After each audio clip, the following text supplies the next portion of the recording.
It's been quite an eventful news week when it comes to Warner Brothers, DC, James Gunn, and Zack Snyder, and every time I think I can just relax for a few hours, there's another new development, and this time it's a pretty big deal as it comes from James Gunn himself as he talks about his future at DC. Now, in my previous videos, I've already mentioned that Warner Brothers Discovery may get sold to either Paramount, Comcast, or Netflix, and as of yesterday, it's no longer behind the scenes industry chatter like it was until now because Warner Brothers have made an official announcement confirming this. And since Warner Brothers owns DC, whoever ends up potentially buying it, should a sale go through, they may not want to keep James Gunn in his position as DC co-CEO any longer, and while we're absolutely not there yet, there's even a chance that James Gunn's possible firing could eventually lead to the return of Zack Snyder to DC and the revival of the Snyderverse, even if it's just for one movie that would feature Ben Affleck's Batman, Henry Cavill's Superman, and Joe Manganiello's Deathstroke. And this is something that I've also covered in my recent videos. And if you want to continue to stay on top of all of the latest DC developments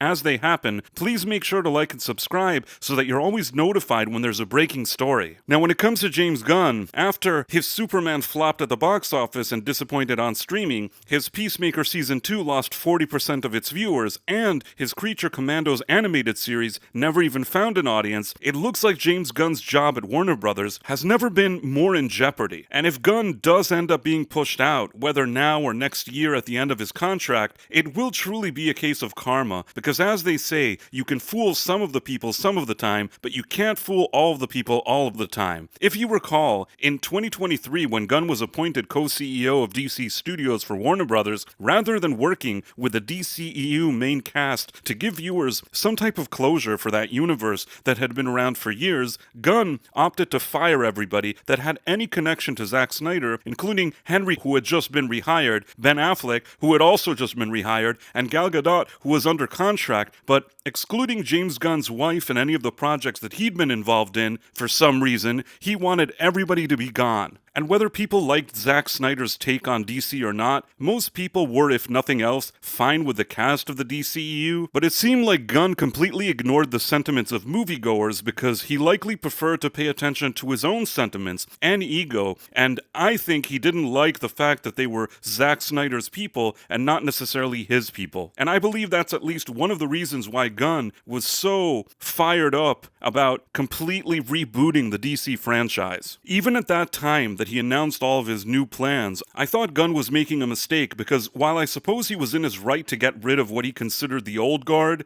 the problem is he also wanted the media and the public to tell him that he was a super nice guy with merit and integrity and that they loved all of his decisions, even if they didn't. In addition, in order to make his behavior seem more above board, he employed rather slippery tactics, trying to sell this idea that he was on one hand firing everybody, but they were so grateful, they loved him so much, and everybody that he parted ways with ended up staying really good friends with him. And this is something that didn't sit well, not with the public and not with the actual people that he was firing, and in my opinion, it actually made James Gunn look arrogant and douchey. And this type of image for him would only continue to grow as Gunn was launching his DCU universe, at times even belittling people online that had questioned anything he said or did. And honestly, the only way Gunn could have survived his own poor behavior is if Gunn had delivered the best and most profitable Superman movie ever made. And as you know, at the end of the day, not only did Gunn's Superman movie flop, it wasn't even able to make the same money that his predecessor made in 2013, and that's before even adjusting for inflation, which would make James Gunn's Superman movie failure much worse, especially if you compare it to Zack Snyder's results. That's why since the release of Superman, we've seen two things happen simultaneously. On the one hand, Warner Brothers wanted to present James Gunn's Superman and Peacemaker as big wins, so publicly they made it seem like Gunn has a vote of confidence from Warner Brothers CEO David Zaslav, but the only reason they were doing this is they wanted their stock to look good before a potential company sale, and they didn't want to admit that something was performing less than stellar for them. Behind the scenes though, out of the public eye, Gunn's position just kept weakening, as I had reported here, with projects like Batman being taken away from him, but Gunn still wouldn't accept it, which is likely why every interview with him became a strange spin session where he was trying to make himself look good by telling lies. But over the past few weeks, the more we've been hearing about a Warner Brothers company sale, about a potential Zack Snyder return, and the potential scrapping of James Gunn's future DC projects,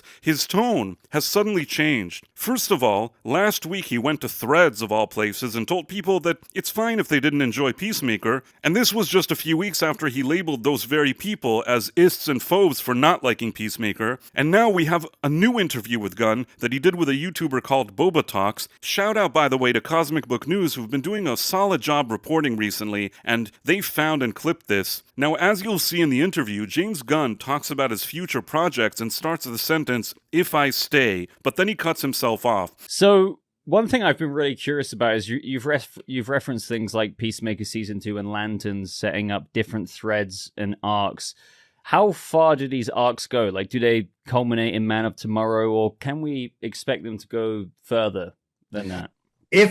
Yes, they definitely go significantly further than Man of Tomorrow. Afterwards, he says something like, if he's the one to make these movies, or perhaps somebody else is going to make them, suggesting that he may not be there at some point and that he's aware of it. So now, whether or not that'll be me that's able to fulfill that promise depends on a lot of things in life. But yeah. So it's suddenly a much more humble Gunn than we're used to seeing, that's for sure. Now, to be clear, it still doesn't mean that Gunn is getting fired tomorrow, and it also doesn't mean that Snyder is returning tomorrow, but what it does mean is that James Gunn is in the hot seat, and depending on who ends up potentially buying Warner Brothers, he could be exiting his position sooner than expected. And while a few months ago, if you would have asked me what Zack Snyder's odds were to do some kind of return, I would have said that they were 0. I think that they're bigger than that now. And with every day that goes by, I think they're higher. But in a situation like this, you never really know how it's going to pan out. I mean, a new owner could come along, decide to let James Gunn stay until the end of his contract at the end of 2026, and suddenly he releases Supergirl and makes $1 billion.